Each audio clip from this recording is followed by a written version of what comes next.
अब हम देखेंगे शेप ऑफ सेल। अभी हमने पढ़ा था नंबर ऑफ सेल, अब हम पढ़ेंगे शेप ऑफ सेल्स। तो शेप ऑफ सेल्स का फर्स्ट पॉइंट है the shape of cell depend the function of performance. ठीक है, तो शेप डिपेंड करता है जिस तरीके से वो फंक्शन कर रहा है, अपना परफॉर्मेंस कर रहा है, कितनी फास्ट वो डिवीजन कर रहा है या फिर जो भी वो कर रहा है, जो भी इसका सेल का वर्क है वो फास्ट फास्ट कर रहा है, उस पर डिपेंड करता है। तो ये फंक्शंस एंड इट्स परफॉर्म पे डिपेंड करता है। सेकेंड पॉइंट है the shape of cell in case of amoeba can change due to presence of Plasmodium is help of locomotion. Locomotion होता है एक जगह से दूसरी जगह जाना, मतलब कि अगर वो सेल हमारी बॉडी में है, मान लो वो लंग्स में, उसका वो स्टमक तक पहुंच गया, दैट इज लोकोमोशन। यानी कि अपने पाथ से दूसरे पाथ तक जाना, दैट इज लोकोमोशन। ठीक है, सेल सेल का, ठीक है ना, सेल बॉडी का। तो WBC इज थर्ड पॉइंट पढ़ते हैं। WBC मतलब व्हाइट ब्लड सेल। तो ये आ सकता है क्वेश्चन कि what is the full form of WBC। तो व्हाइट ब्लड सेल जो ह्यूमन बींग्स में होता है, ह्यूमन बींग्स में भी होता है, सब में होता है, ठीक है, WBC सब में होता है।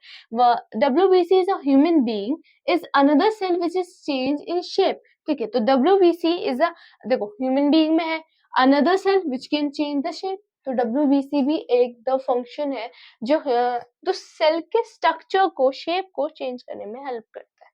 ठीक है, तो अब है RBC। तो RBC होता है रेड ब्लड सेल। तो ये भी आ सकती है डेफिनेशन, व्हाट इज RBC। ये भी आ सकता है, ये भी आ सकता है कि what is the full form of RBC। तो RBC is a red blood cell. तो red blood cell is spindle in shape, spherical in shape, sorry spherical in shape. Spherical, sphere से समझ में आता है, कुछ आसमान की बात हो रही है, कुछ ये गोल की बात है, तो स्फेयर शेप ऐसा शेप होता है। तो इसका शेप कैसा है, ऐसा शेप है। ठीक है, मसल सेल की बात हो रही है। ये चार पॉइंट ध्यान रखने वाले हैं। RBC क्या काम करता है और WBC क्या काम करता है। And the muscle cells generally Splendor shape. इसकी कैसी शेप है, स्प्लेंडर शेप है। ध्यान रखने वाली बात है। ऐसा आ सकता है क्वेश्चन, व्हाट जो मसल सेल होता है उसका शेप क्या होता है। तो what is a shape of muscle cells. तो आपको इसका आंसर पॉइंट्स वो ऑप्शंस देगा तो उसमें कंफ्यूज ना हो, तो इस वजह से आपको याद करना पड़ेगा splendour shape. And the nerve cell neuron are long to branch. ठीक है, तो नर्व सेल है हमारे यहाँ। ठीक है, नर्व से समझ में आता है, कुछ नसों की बात हो रही है भाई। The neuron is long off branch, में समझाऊंगी ये क्या होता है।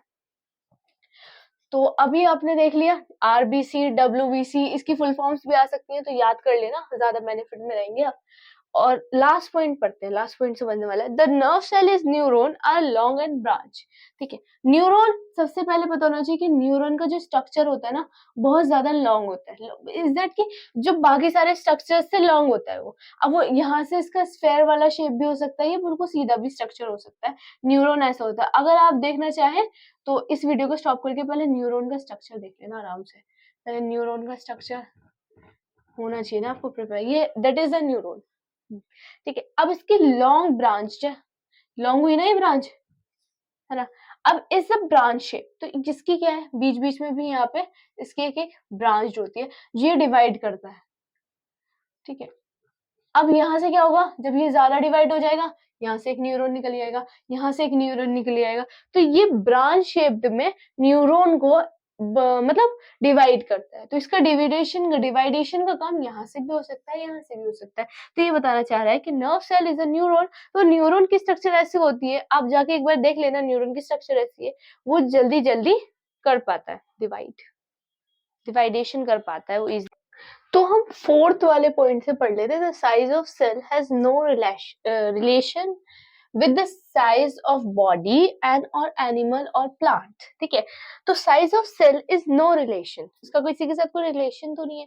ये कोई डिस्क्राइब तो है नहीं कि भाई इस बॉडी का सेल ऐसा होना चाहिए, इस शेप में होना चाहिए, इसका स्पेरिकल होना चाहिए, इसका स्प्लेंडर शेल में होना चाहिए, ऐसा कुछ डिफाइन नहीं है। इनका कोई रिलेशन नहीं है। The size of body is the animal and plant.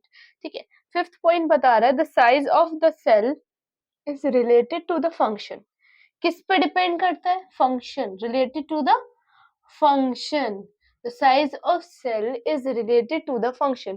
तो अभी आपको पता चला कि माइक्रोमीटर यूनिट, ध्यान रखनी है कि साइज की जो यूनिट है वो माइक्रोमीटर में आती है, और जो स्मॉलेस्ट है वो बैक्टीरिया का है, और उसका क्या है 0.1 to 0.5, एंड द लार्जेस्ट है उसका 170 micrometer, to 130 micrometer the egg of ostrich. ध्यान रखना, एग्जाम पूछ सकता है कि ये किसका है, तो ऑस्ट्रिच बताना है।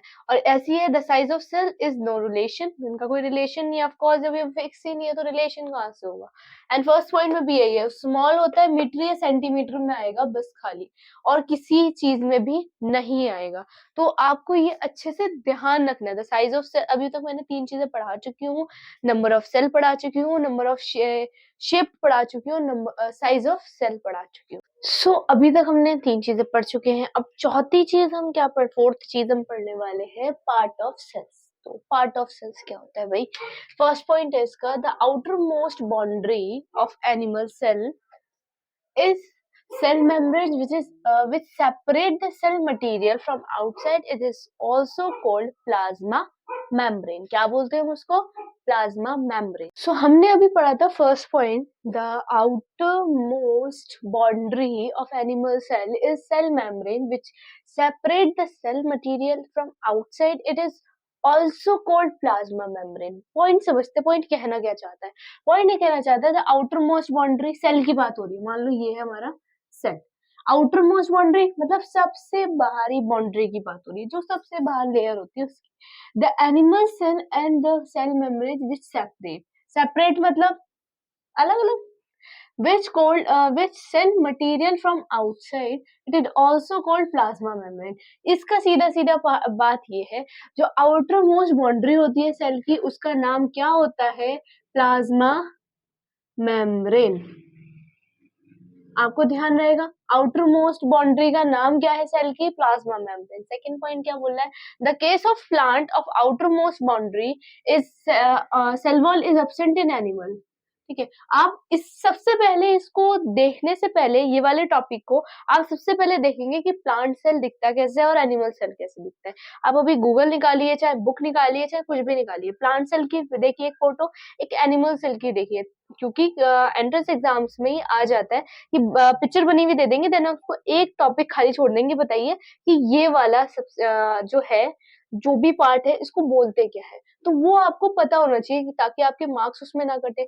वही पॉइंट इसमें है, लेकिन आप एक बार उसे देख लेंगे तो ज्यादा अच्छे से आएगा। अब उन्होंने बताया कि प्लांट सेल में नहीं, सेल में प्लाज्मा मेम्ब्रेन होती है, लेकिन उन्होंने बताया कि जो एनिमल सेल होता है उसमें जो है उसकी सेल वॉल एब्सेंट होती है। ठीक है, दो डिफरेंस होगा इसमें। द थर्ड पॉइंट है the cell wall protect, of course protect तो करेगी, the plant cell against like variation by temperature. ठीक है, जो प्लांट सेल होता है ना, देखना है आपको सबसे पहले एनिमल सेल कैसे दिखता है, देन प्लांट सेल कैसे दिखता है। तो अब इन्होंने बताया है कि plant cell against the variation of temperature. Variation मतलब वेरिएट करना, जैसे कि अभी मान लो आपका 2 डिग्री टेम्परेचर है, देन 3 डिग्री टेम्परेचर, क्या हम आगे बढ़ लेना, वेरिएट कर रहे हैं अपने आप को, हम आगे बढ़ा रहे हैं, दैट इज वेरिएशन। तो variation of temperature, high wind speed, moisture, changes आ रहे हैं किसमें? प्लांट सेल में आ रहे हैं। ठीक है, फोर्थ पॉइंट है inside the cell jelly like structure is called cytoplasm. Cell के इनसाइड में, यानी कि सेल के इनसाइड में ये जेली लाइक स्ट्रक्चर को हम क्या बोलते हैं? साइटोप्लाज्म बोलते हैं। ये क्वेश्चन भी आता है कि जेली लाइक स्ट्रक्चर का नेम बताओ, what is the name of jelly like structure? तो योर आंसर इज साइटोप्लाज्म। तो दैट्स योर आंसर, साइटोप्लाज्म। ध्यान रखने वाली बात है। The various organism is mitochondria. ध्यान रखना, हो सकता है आ जाए कि वेरियस माइक्रो ऑर्गेनिज्म कौन कौन थे। Mitochondria, plastics, vacuoles, Golgi bodies, ये अब एक्सपेंड करते हैं साइटोप्लाज्म। साइटोप्लाज्म के आसपास ये चारों चीजें मौजूद होती हैं, mitochondria, plastics, vacuoles and Golgi bodies. तो ये इतनी मतलब वो नहीं है कि ध्यान रखने वाली बात है, लेकिन आ भी जाती है कभी कभी कि भाई बताइए क्या होती है क्या नहीं होती। तो आपके पांचों के पांचों पॉइंट अच्छे से समझ में आए होंगे। इसके आगे के पॉइंट है 6, 7, 8, वो क्या है? इसका 6 पॉइंट बता रहा है the nucleus is surrounded by thin membrane. Thin मतलब पतली मेम्ब्रेन है। तो न्यूक्लियस सबसे पहले आपको पता होना चाहिए, कोई सभी प्लांट सेल हो, एनिमल सेल हो, उनके सेंटर में किस प्लांट सेल के सेंटर में एंड एनिमल सेल के साइड में या फिर ऊपर नीचे कहीं है, वो आप पिक्चर देखोगे तो पता चल जाएगा। तो वो न्यूक्लियस वहां पे होता है, nucleus is the main part, ठीक है, वो बीच का बोला जाता है, वो बीच का हिस्सा सबसे छोटा होता है जो सेंटर में होता है, सेल के सेंटर में होता है, ये ध्यान रखना। प्लांट सेल के सेंटर में होता है, एनिमल सेल के सेंटर में नहीं होता, नॉर्मल सेल के सेंटर में ही होता है, ठीक है। ना एनिमल और ना एनिमल की और ना प्लांट की बात करोगे तो आप उसके सेल के बीच में होता है। अब देखते हैं, the nucleus of surrounding is thin membrane is the nuclear membrane. तो उस चीज को हम क्या बोलते हैं, न्यूक्लियर मेम्ब्रेन बोल देते हैं, न्यूक्लियस की न्यूक्लियर मेम्ब्रेन को उसको बोल देते हैं, नेम दे दिया। अब 7 पॉइंट बता रहा है, the nucleus is spherical body है इसकी, founded inside the nucleus is which synthesise the ribosomes. Nucleus की बात हो रही है, न्यूक्लियस क्या है, वो उसकी स्फेरिकल बॉडी है, इनसाइड द न्यूक्लियस है, थोड़ा सा साइड में है उसके। द सिंथेसाइज राइबोसोम्स, किसको सिंथेसाइज करती है, राइबोसोम्स को सिंथेसाइज करती है। पॉइंट याद करने वाली बात है कि राइबोसोम्स को कौन सिंथेसाइज करता है, ये आ सकता है point, which was nucleus. The 8 point है, the nucleus also contain fine thread like structure. क्या है, thread like structure, thread like structure is just like that. अभी रुको, मैं आपको सही से समझाती हूँ, दो पॉइंट बहुत इंपॉर्टेंट है, क्योंकि इसमें क्रोमोसोम्स की बात हो रही है। किसकी बात हो रही है इसमें, क्रोमोसोम्स की बात हो रही है। तो 7 तक पॉइंट अच्छे से समझ में आए होंगे। 8 पॉइंट क्या बोल रहा है देखो, 8 पॉइंट बोल रहा है, the nucleus also contain fine thread like structure called chromosomes. उसको क्या बोलते हैं हम, क्रोमोसोम। थ्रेड लाइक स्ट्रक्चर की बात हो रही है, दैट इज द थ्रेड, थोड़ी और पतली बना देना, ये थ्रेड है, अब मान लो ये है, that is the chromosomes.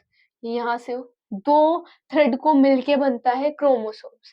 The chromosomes carry genes, क्या कैरी करता है वो, जीन्स कैरी करता है, विच हेल्प टू इनहेरिटेंस, क्या हेल्प करता है वो, inheritance to character form parents to children, ठीक है। अभी सबसे पहले आपको समझ में आया, the nucleus also contain fine thread like structure is called chromosomes, that is the chromosomes picture. The chromosomes carry genes, क्या करता है वो, कैरी जीन्स कैरी करता है, ठीक है। जीन्स क्या होते हैं, the character parents to childrens, हमारे पेरेंट्स के अंदर जो कैरेक्टर्स है वो एक बच्चे में आना, चिल्ड्रन में आना, दैट इज द जीन्स, ठीक है। जीन्स क्रोमोसोम्स में, तो दोनों तो लिंक्ड है। अब कैरेक्टर चाहे क्रोमोसोम्स को ले लो चाहे आप जीन्स में ले लो, बात तो वही बैठ रही है, पेरेंट्स से चिल्ड्रन में जाना। अब जैसे आप पूछोगे कि कौन से कैरेक्टर जाना, जैसे मान लो अभी हमारे बड़े कहते हैं कि तुम्हारी आईज जो है ना तुम्हारे पापा जैसी गई है, तो that is the character inheritance, हमारे फादर जैसी मेरी आईज गई है, मेरा फेस मेरी मदर जैसे गया है, ऐसे बोलते हैं। तो वही तो है हमारे जीन्स जो है, जो मेरी मदर की बॉडी के जीन्स है वो मेरे अंदर उस चीज में आ गए। अब मेरे जो फादर के वो आ गए, मेरे ग्रैंडफादर का पता नहीं मेरे अंदर क्या है। तो हमारी स्टेजेस बाय स्टेजेस हमारी जीन्स जो है वो हमें कैरी होती है, वो तो बाय गॉड है, लेकिन वो चीज फिर भी है। तो जीन्स हो चाहे क्रोमोसोम्स हो, दोनों का इनहेरिटेंस का वर्क है। इनहेरिटेंस क्या होता है, पेरेंट्स टू चिल्ड्रंस में जीन्स के थ्रू वेरिएशंस कराना, ठीक है। अब क्रोमोसोम्स के पिक्चर देख लोगे, लेकिन फिर भी आप इसके बाद क्रोमोसोम की पिक्चर अपनी बुक में देखेंगे, just like that, thread like structure होता है और वो दो उसमें निकलता है, ऐसे हो सकता है, अब वो ऐसे भी हो सकता है, क्रॉस टाइप में निकलेगा, साइड वाले टाइप में निकलेगा, तो बहुत सारे तरीके के क्रोमोसोम्स होते हैं। आई होप 8 एंड 9 पॉइंट आपको क्लियर हुआ हो, क्योंकि मेन पॉइंट है ये। तुम्हारा 10 पॉइंट बोल रहा है, the entire content of living cell is known as protoplasm and it include cytoplasm and nucleus, ठीक है। द एंटायर कंटेंट, जिसकी भी अभी जितने भी सेल की बात हुई है, the entire content of cell is known as protoplasm and which include cytoplasm and nucleus, ठीक है। प्रोटोप्लाज्म भी इंक्लूड हो रहा है इसमें, साइटोप्लाज्म भी इंक्लूड होता है एंड न्यूक्लियस भी इंक्लूड है, तीनों टर्म्स इनमें इंक्लूड हो रही है। Protoplasm is called living substance of cell, अभी हमने प्रोटोप्लाज्म में पढ़ा था। तो प्रोटोप्लाज्म क्या होता है, लिविंग सब्सटेंस ऑफ सेल, ठीक है। लिविंग सब्सटेंस ऑफ सेल को हम प्रोटोप्लाज्म बोलते हैं। तो 12th पॉइंट बोला, the cell of lacking nuclear membrane is termed by prokaryotic cell as the organism with this type of cell is prokaryote, ठीक है। तो ये नॉर्मल पॉइंट है। अब then some kind of prokaryotes are bacteria and blue granule. अगर कोई example पूछता है प्रोकैरियोट सेल के, तो वो क्या है, bacteria and the blue green algae. ये एग्जाम्पल्स किसके हैं?